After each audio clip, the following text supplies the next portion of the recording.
მეორე, აი გუშინ მოეწერა ხელი უმნიშვნელოვანეს ხელშეკრულებას ჩვენ სამინისტროსა და ჩინურ კომპანია Hualien ჯგუფს შორის, ეს არის კომპანია, რომელიც თბილისის ზღვაზე აშენებს პრაქტიკულად ახალ ასე ქვია. ძალიან ცნობილი სახელი. არა, ასე ქვია.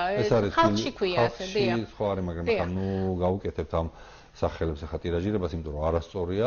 ეს არის პრაქტიკულად ახალი თბილისი, ასე უწოდებენ ოფიციალურად მას, ეს არის ოლიმპიური ქალაქი, მომავალ წელს ოლიმპიური ახალგაზრდული თამაშები უნდა ჩატარდეს აგვისტოში და აგვისტოს შემდეგ, ივლის-აგვისტოში უბრალოდ და ამის შემდეგ ამდენი საცხოვრებლების რაღაც ნაწილი გადმოეცემათ ჩვენ სამინისტროს ძალიან საინტერესო ინფორმაცია. და სამი კორპუსი უკვე მოვაწერეთ ხელშეკრულებას. ეს რამდენი ბინაა? სამი კორპუსი არის 218 ბინა, სავარაუდოდ წლის ბოლომდე კიდევ ერთ კორპუსზე მოეწერება ხელი, მუშაობთ ახლა ხელშეკრულებაზე და ამის შემდგომ უკვე გაიცად გავაგრძელებთ მუშაობას. ახლა შეიძლება იკითხოთ სამი ახლა და თქვა წლის ბოლომდე კიდე ერთი რატომ? იმიტომ რომ ეს უნდა მოერგოს იმ საჭიროებებზე, რომლებიც დევნილებისთვის არის. მაგალითად, ახლა როცა გვთავაზობენ დუპლექსს, რომელიც შეიძლება არის 170 კვადრატული მეტრი, ნუ შეუძლებელია ხა ასეთი ბინა თითქმის ვერ ნახავთ, ძალიან ცოტა ოჯახია ესეთი, რომელიც კვადრატულ მეტრებით თქვა იქ შეიძლება შეასახლო. ამიტომ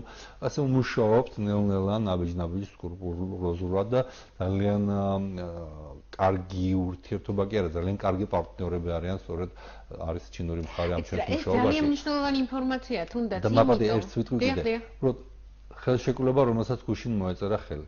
ეს არის 13 მილიონ ლარამდე დაახლოებით. როდესაც ნაციონალური მოძრაობის დროს ჩვენი სამინისტროს ბიუჯეტი იყო დაახლოებით 24 მილიონი ლარი, ამ 24 მილიონიდან 12 მილიონი მიდიოდა ადმინისტრაციულ ხარჯებში ჩვეულებრივ, 13 მილიონი იყო ის, რაც წლის განმავლობაში იხარჯებოდა დევნილთა სახლების შესყიდვებზე თუ მშენებლობებზე თუ ასე შემდეგ და ჩვენ აი ამ ერთი ხელშეკრულებით შევისყიდეთ იმდენი ბინა, რასაც ისინი მთელი წლის განმავლობაში ხარჯავდნენ და ესეთი რამე წლის განმავლობაში გვაქვს არაერთი გაკეთებული. არა ამ მასშტაბის ბუნებრივია, მაგრამ არაერთი.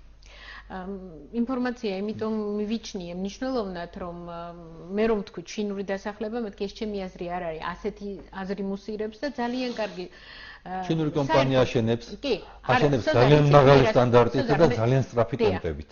მე რატომ ვამბობ, ჩვენი საზოგადოება უნდა იყოს ინფორმირებული, იმიტომ რომ ინფორმაციის დეფიციტი იწვევს აი იმ ჭორებს და იმ რაღაცა შეთქმულებითი თეორიის რაღაცა დეტალებს საზოგადოებაში, მათ მიაჩნიათ რომ ეს შენდება, იმიტომ რომ მერე ჩინელები ჩამოსახდნენ და დასახლდნენ. აი ამიტომ ეხლა ეს ინფორმაცია ძალიან საინტერესოა. მე მაგალითად ჩემთვის ეს ახალი ინფორმაციაა. პირადად ჩემთვის და ალბათ ჩვენ მომაყურებელმა უნდა გაიგოს რომ ეს შენდება ოლიმპიური ქალაქისთვის და შემდეგ ამ ქალაქის ნაწილი სწორედ დევნილების საჭიროებებს მოხმარდება.